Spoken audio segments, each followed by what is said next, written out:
నా బాధ్యత. అంటే ఎంతసేపు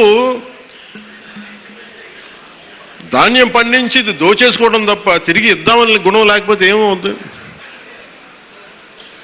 అందుకని నేను ఏం నమ్ముతానంటే ఎంతో కొంత తిరిగి ఇవ్వాలి సమాజానికి. ఆ ప్రిన్సిపల్ నన్ను తీసుకొచ్చింది.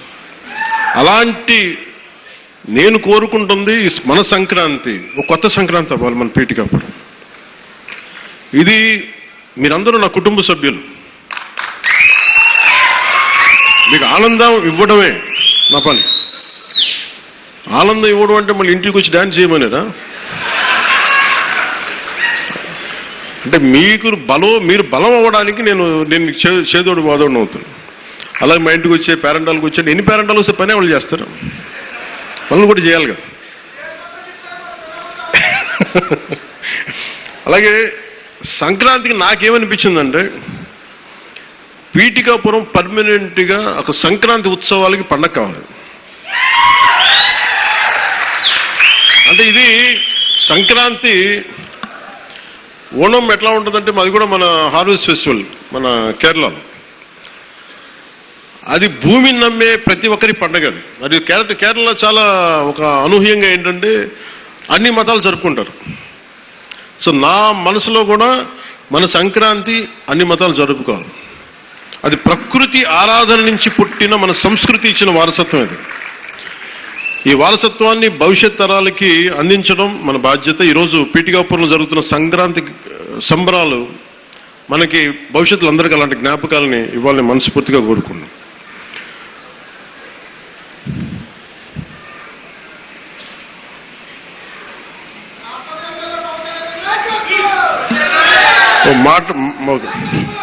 అలాగే సంక్రాంతి అనగానే నేను మెయిన్గా ఎందుకు చాలా నాకు అనిపించిందంటే గోదావరి జిల్లాలండి, కోడిపందాలండి, జోదాలండి,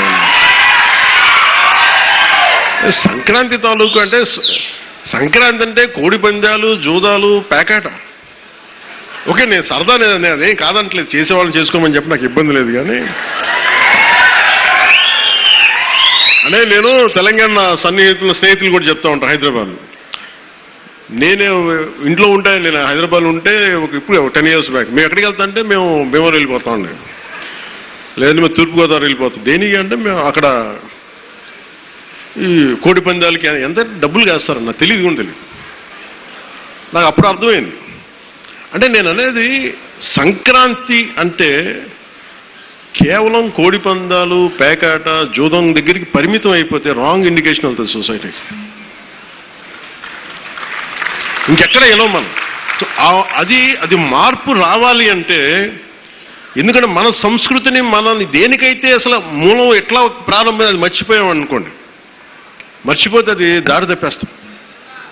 అప్పుడు మీకు మెకాలే చెప్పినట్టుగా ఒకరిని దెబ్బ కొట్టాలి, ఒకరిని సంస్కృతిని, దేశాన్ని వైపౌట్ చేయాలంటే ముందు వాళ్ళ సంస్కృతిని చంపేయడం.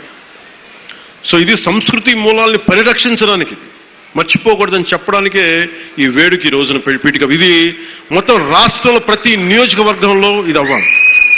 ఇది మనకి గోదావరి జిల్లాలో సంక్రాంతిని కోడి పందాలు ₹1,00,00,000 చేతులు మారుతాయి అనే మాట పోవాలి. సంక్రాంతి నుంచి భోగి మంటల్లో కలిపేయాలి. సరదాగా చేసుకుంటారో ఏం చేసుకుంటారో వేరే, కానీ అది మట్టుకు ప్రత్యేకంగా కనిపించకూడదు.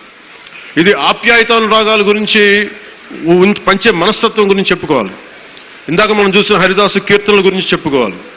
గరగ నృత్యాలు, గంగిరెద్దులాటలు, కోలాటలు, భజనల గురించి చెప్పుకోవాలి. అలాగే నవతరానికి మన సాంప్రదాయాల విలువల గురించి, కళారూపాలు, సృజన